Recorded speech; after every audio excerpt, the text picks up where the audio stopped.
Most people think they own assets. They're wrong. They carry assets. They service assets. They defend assets. And quietly, those assets own them. Here's the difference. If an asset requires your constant attention, it's not an asset. It's a responsibility wearing a suit. If it demands your income to survive, it's not producing wealth, it's consuming it. If losing it would force you to change your lifestyle, your job, or your behavior, then you don't control it. It controls you. Real ownership begins with a simple question most people never ask. If I disappeared for a year, would this thing still work? Old money families ask that question instinctively. New money never does. That's why one group builds dynasties and the other builds stress. Let's start with the illusion. A house can be an asset, or it can be a liability with granite countertops. If the mortgage dictates your career choices, if the upkeep requires debt, if the taxes rise faster than your income, then the house isn't working for you. You're working for the house. Ownership means the asset bends to you, not the other way around. Now look at investments. Most people say they invest. What they really do is babysit volatility. They refresh apps, they monitor headlines, they react emotionally. If an investment forces you to constantly check prices, justify decisions, or feel anxiety when markets move, that's not ownership. That's exposure without control. True assets don't demand your emotions.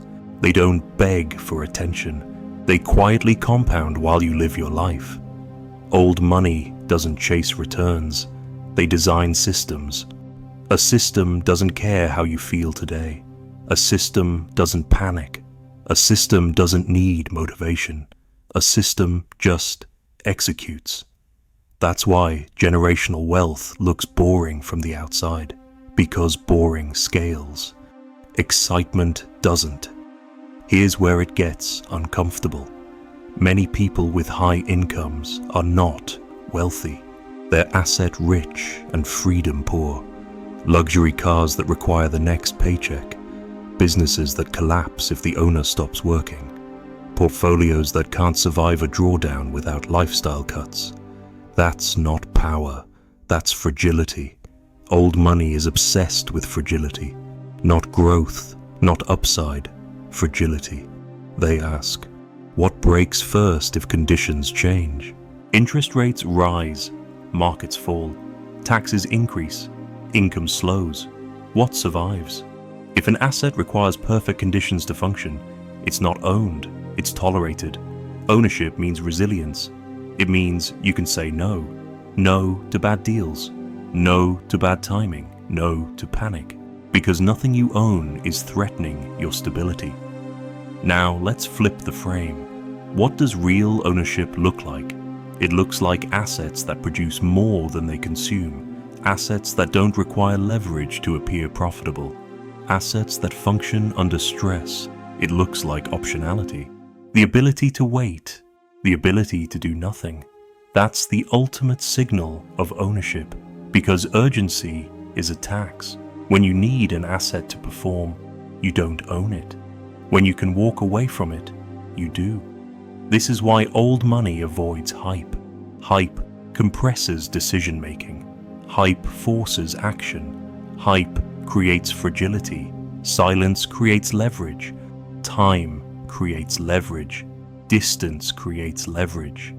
Here's the quiet truth no one likes to hear. If an asset upgrades your lifestyle before it upgrades your balance sheet, it's probably owning you. If it inflates your identity before it strengthens your position, it's dangerous.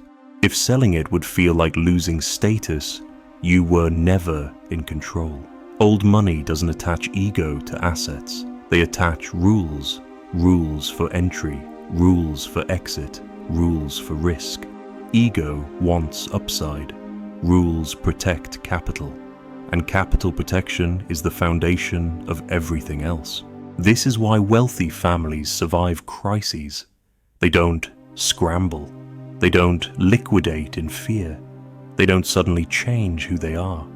Because nothing they own requires desperation. They designed it that way. Now ask yourself honestly, what do you own that depends on you? And what do you own that works without you? The first category is effort.